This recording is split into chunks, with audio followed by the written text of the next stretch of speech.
there, it's Friday, but not just any regular Friday. It's the third Friday in the month of May, which makes it, have you guessed? Here's a clue. I'm wearing yellow in observance of the day. Yes, you've guessed it right. It's National Children's Day. And so in today's show, we'll highlight the steps being taken to successfully implement the Primary Exit Profile, PEP, in schools next year. And later, a special Children's Day reminder by grade 6 student Chrysantimo Williams. Stay right there. We don't want you to miss a minute of today's show.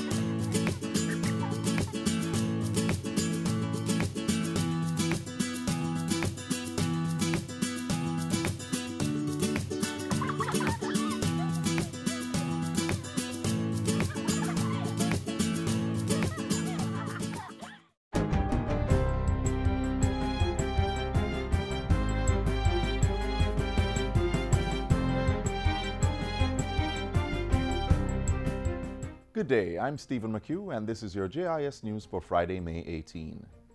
Safety at the region's leading airport has been enhanced with the opening of a new state-of-the-art air traffic control tower. The $2.57 billion tower was opened Thursday at the Sangster International Airport in Montego Bay, St. James. Portfolio Minister Robert Montego says the tower complements the island's air navigation services with its requisite telecommunication and surveillance systems. Both the NMIA and Sangster Towers enhance the Jamaica Civil Aviation Authority's ability to fulfill its mandate of ensuring that the public is provided with a safe, reliable, efficient, and user-friendly air transport system that meets the standards and recommended practices of the International Civil Aviation Organization. A $200 million partnership has been struck between the Ministry of Local Government and the National Housing Trust for the upgrading of the island's infirmaries. 1,405 residents are to be impacted. In Parliament Wednesday, Minister Desmond McKenzie revealed that $128 million will be used to build new wards at the Portland, Manchester, and St. James infirmaries. The St. Elizabeth Infirmary will receive, finally, the new administrative building at a cost of $16 million, Mr. Speaker. This year, we will build the new matron quarters at the Westmoreland Infirmary at a cost of $20 million Jamaican dollars, Mr. Speaker. Minister McKenzie says a partnership with the Ministry of Health will result in the building of 10 double units to deal with social cases at hospitals. The units are to be built at the St. Anne, Manchester, St. James, and St. Catherine infirmaries. Also, 28 indigent houses worth $52 million, Minister McKenzie adds, are to be built this financial year. At 2 per parish, the first few will be built at Irish Town and Kintyre in St. Andrew. Plans are also in train for houses to be built in Hanover and St. Thomas. Government will be investing $25 million to continue work under its Energy Efficiency and Conservation Program. Energy Minister Dr. Andrew Wheatley says the retrofitting of government buildings is expected to save the government close to 24,000 megawatt-hours this fiscal year. Minister Wheatley was making his contribution to the sectoral debate on Tuesday. The intervention will also be made at 3 operational locations of the Jamaica Constabulary Force: Maypen Headquarters, the National Police College at Twickenham Park, and the Mobile Reserve Unit on Deanery Road. Work valued at $25 million is being undertaken at the Granville Place of Safety in Trelawney, where a multipurpose classroom is being built. This will be open in the second quarter of this year and will offer our female wards skills training programs. Minister Green says $50 million has been allocated in the current budget to continue the renovation of residential state care facilities. He noted that chief among the projects will be preparatory work for Phase 1 of a therapeutic center to be constructed at the Maxfield Park Children's Home in Kingston. The improvement works are being done under a comprehensive 5-year plan. Government is moving ahead with plans for the construction of a new Parliament building at the National Heroes Park. Invitation for the design of the Houses of Parliament building was launched on Thursday at the National Heroes Park in Kingston, where the new building is to be located. The competition will give local architects in Jamaica and the diaspora the opportunity to contribute to the designing of the building. Addressing the audience, Prime Minister Andrew Holness says the construction of a new Parliament building has been on the table for over 50 years. The design competition, he adds, will evoke a sense of national pride. We're going to build this Parliament, and we're going to do it the right way. We're going to take all concerns on board. We're going to take all suggestions on board. It is going to be bipartisan, multi-sectoral, and it will be done in the best interest of all the peoples of Jamaica. The greater development of the 52 acres of land at the park will include commercial, recreational, and green spaces. 300 acres of surrounding lands will be developed to include 14 government ministries and core agencies, as well as 5,000 homes. Can you imagine the efficiency of that when we purposely plan and build for an efficient government? The Urban Development Corporation, UDC, is leading the project. Local architects can log on to ourjaparliament.com to access and complete registration forms. The registration period ends June 14. This follows a 5-week consultation period between the UDC and architects on the purpose of the Parliament building and the build-out of other spaces, after which architects will have a 2-month window from July 20 to September 17 to submit their design entries. General Manager of the UDC, Dr. Damian Graham, says an oversight committee has been established to guide the architects and the completion process. The government is collaborating to ensure that the final design meets the requirements of all parliamentarians and has therefore formed a bipartisan parliamentary oversight committee chaired by none other than the Honorable Carl Samuda. And that's it for JIS News Today. I'm Stephen McHugh. Thanks for watching.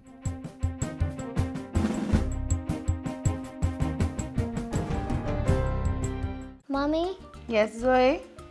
Can we read this book? It will only take 10 minutes. Sure, sit down.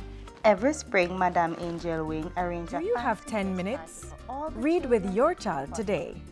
Reading with your children for just 10 minutes each day helps develop their language and listening skills, stimulates their imagination, and expands their understanding of the world. So, start reading with your child today.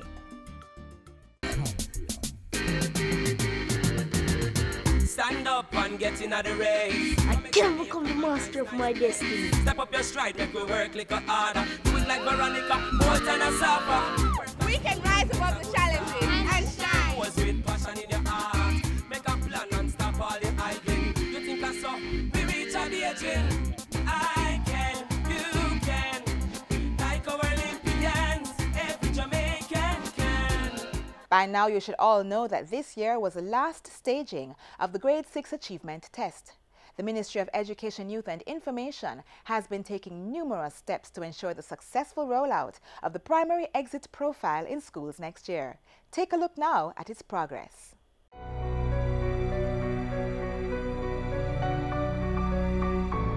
The Grade 6 Achievement Test has finished its course, and the time has come for the primary exit profile to start its journey.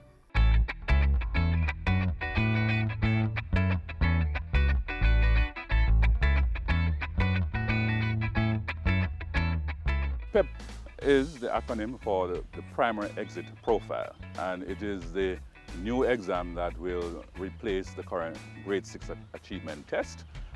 It's a better test. I don't think people need to be afraid of it. It is far more student-friendly. It is designed that instead of being a one-shot exam, it will be assessment over a 3-year period. And important that the final set of assessment will only now be on the Grade 6 curriculum. So we think it's a much better assessment to better prepare our students for high school. PEP is closely aligned to the new National Standards curriculum that is being implemented to equip students with 21st century skills. The primary exit profile, PEP, has 3 components. We have the performance task, and we have the ability test and the curriculum-based test. The performance task, this is an activity that will be given to the students. It is an activity that is based on the curriculum at the different grades. Whether if the performance task is at grade 4, it will be based on the grade 4 curriculum. This task will look at putting the children into a real-world scenario where they are asked to respond based on the content that they would have gained from being exposed to the national standards curriculum to respond to an activity in a scenario. The ability test looks at verbal reasoning and quantitative reasoning. It's not curriculum-based, meaning that it's not based on the curriculum at grade 4, 5, and 6.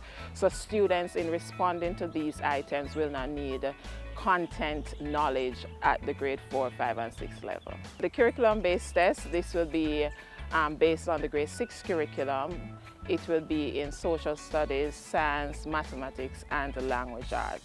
Unlike GSAT, it has multiple choice items along with other item types. So you will have the multiple choice with explanation. You will have matching, order matching. You will have table grade, a different variety of item types. We are advanced in our preparation for PEP administration. We start with our mock tests. Come June, we'll have our grade 4 students as well as our grade 5 students doing mock performance tasks. The grade 4 students, they will do their performance task in language arts and mathematics. Our grade 5 students will do our performance task in language arts, mathematics, social studies, and science. Okay, good job, good job. In our preparation, we have also trained our grade 4 teachers, our grade 5 teachers. They have also been trained in how to assess the curriculum at the classroom level. We will be training those same group of teachers, the grade 4 and 5 teachers, in May in administering the performance task, because there is a section on the performance task that requires the teacher, the classroom teacher, to do a series of activities to prepare the students, to make them feel comfortable going into doing their own task the following day. The trainings that were done were really great. It had us as teachers being very active. We would have received material that would help us to make or develop assessment questions that would assist our children and even us as teachers to get the practice in how we go forward into developing assessment activities and teaching our children to be really critical thinkers when we are teaching and assessing them. We're excited about the move to PEP because this is what the society needs. The national standards curriculum, which PEP is designed on, is creating students that are globally competitive. This will not just have the children looking at knowledge alone, but it will have them engage, actively engage. And so the skills that we will be developing in them will take them far and wide globally, because these skills are really needed wherever they go.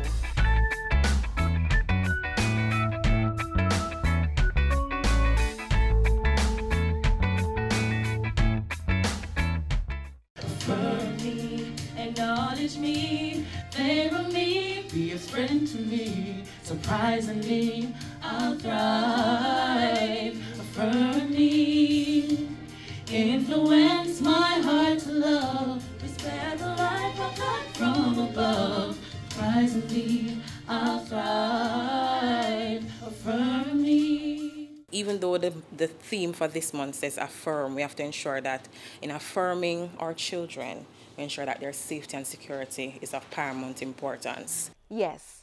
How can we affirm our children without protecting them? The two are very much linked. And dangers don't just exist in the natural world. They lurk in cyberspace as well. Take notes as young Tonya and Lati speaks about her victimization on social media and the importance of safe social media use.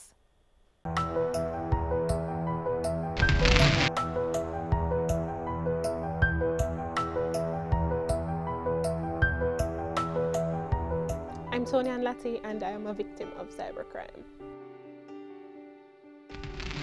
It started when my friends and I were in school, and we all received a friend request from a weird name.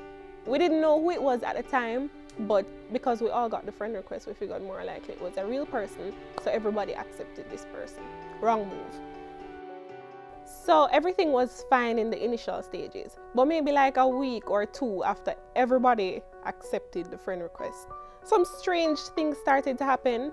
They would send us messages, sometimes individually, or they'd send the same message to everybody just to see what kind of different responses we would have. And it was very weird, to say the least. But then after that, it's like they upped the ante a little bit to start. Well, they started to tell us things that we were doing and places that we were going and people that we were with, and it was just like, okay, do I know you? Well, we became very paranoid. It's sensitive information that this person is telling you, it's places that you never really announce it to people that you're going here. So when you see somebody send you a message to say, oh, you're here with this person and this person, you start to look at your friends now like, it's you, I know you're playing with me. You just tell the truth and let's move on. But it wasn't any of them. When everything happened, at that time we had a lecturer who was a DSP. So we started to get advice from him, asking, what to do, and at that point he told us that the best thing to do is stay as safe as possible, and so we started to leave school extra early. But we sort of just took matters into our own hands to try and find the person ourselves. We Googled how to trace IP addresses, and that's how we found out that the person who was doing this was actually a member of the school community, or they would be attached to the school Wi-Fi at the same time that we were at school. Eventually, it stopped because we made an uproar about it in spaces where we suspected the person was. So we began to speak very loudly about it. We let them know that we would be pressing charges and we'd go out with a bag of things. We didn't know who the person was, but we figured more likely that they heard us loud and clear. To this day, we don't have a definitive answer as to who the person was. Yes, we have our suspicions. But I can't really point at somebody to say, you are the person who was doing that. And that's a little scary to me.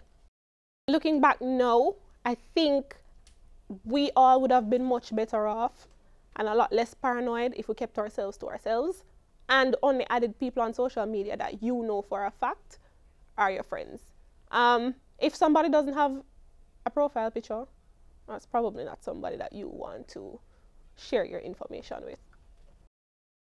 To everybody else, I just say be very careful on social media because things and times have changed and there are some people out there with really malicious intent. So you just have to be very, very careful, be observant, be vigilant.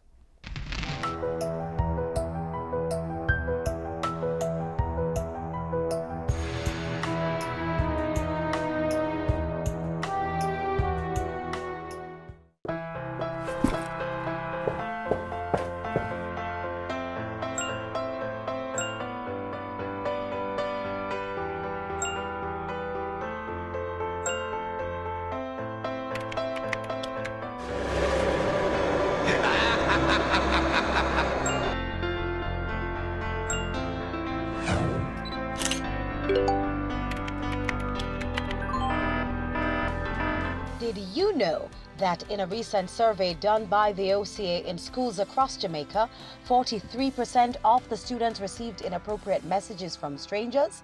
The OCA wants you to be smart online. Never speak to persons you don't know. Parents, encourage your children to be social but be smart. This message was brought to you by the Office of the Children's Advocate with support from UNICEF. Every child, especially those with special needs, deserves to be loved, protected, and most importantly, understood. Here's why. Slide.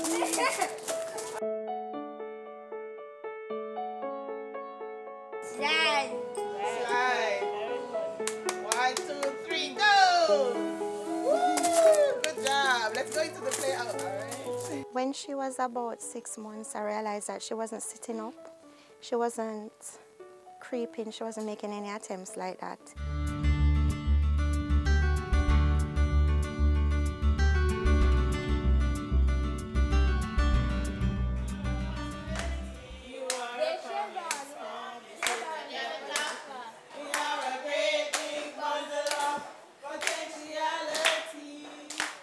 as a newborn baby coming up, she didn't cry.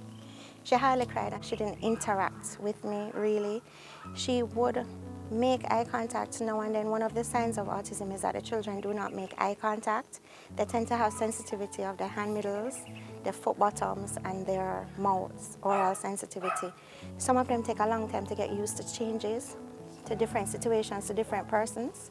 Adriana would be on the moderate to severe level of the spectrum, and she also has something called global developmental delays, meaning several areas of her development are affected. I listen to the Good job. Good job. We're going to go to your favorite place ever, to the playfield. Time to pack up, Adriana. Time to pack up. For the child with autism, it's very difficult to move from one activity to another. Adriana has problems with those. Well, I have to find ways to distract her, like I'll sing with her. I'll say a favorite poem or something that will distract her. I give her a toy that will distract her from what she's doing and get her interested in something else.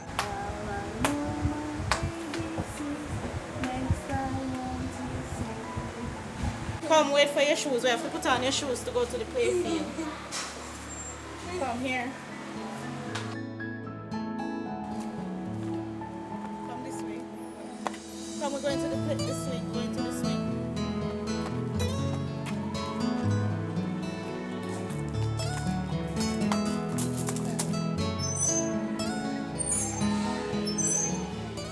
She likes to be actually free in her environment, and so any opportunity given, she'll be running away.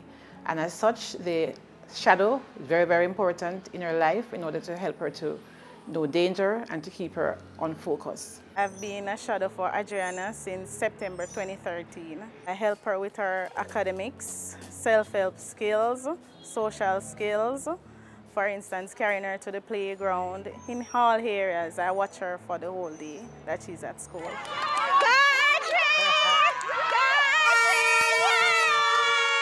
She won 2 of her events in sports that just gone, and she got 2 gold medals for that. She did a flat race, 25 meter. She won that race, and we had obstacle race, and she won that race also. Sometimes it's a happy journey, sometimes it feels easy, sometimes it feels overwhelming, like you just can't go another day, you know. But at the end of the day, as long as there's love for her, then you can find a strength. Adriana has a little sister who is like her big little sister.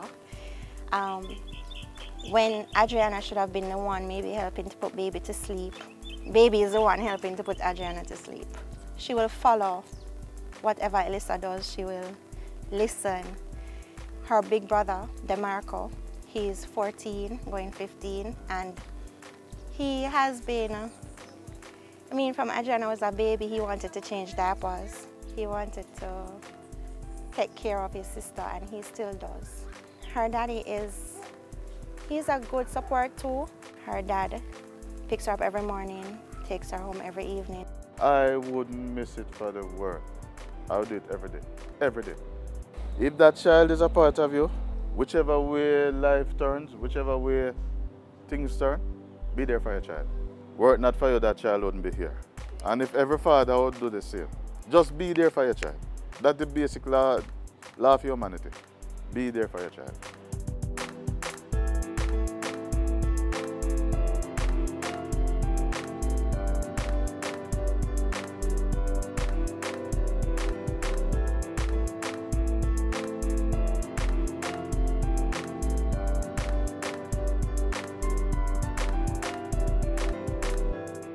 How could we end today's show without a special Children's Day message? Watch now as Grade 6 Jessie Rapole primary student Chrysantimo Williams shares a quick reminder.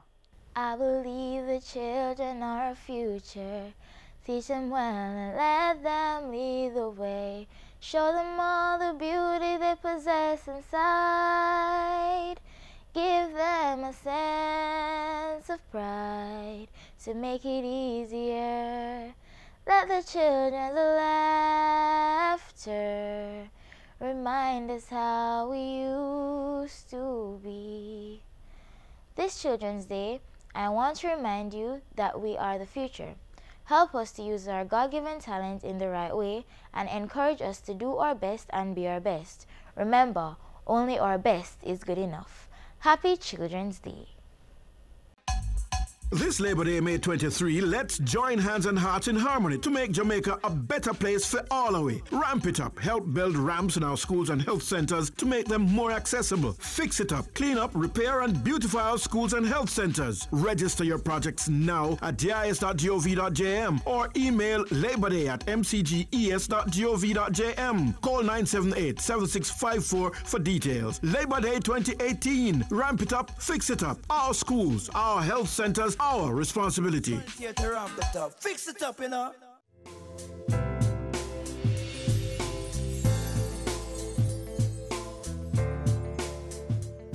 Unfortunately, this is where we close off our magazine for today.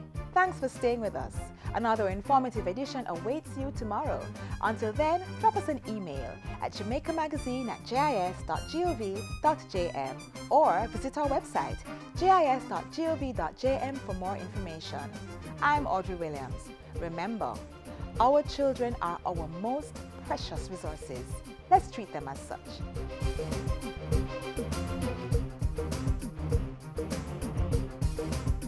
This has been a production of the Jamaica Information Service, the voice of Jamaica.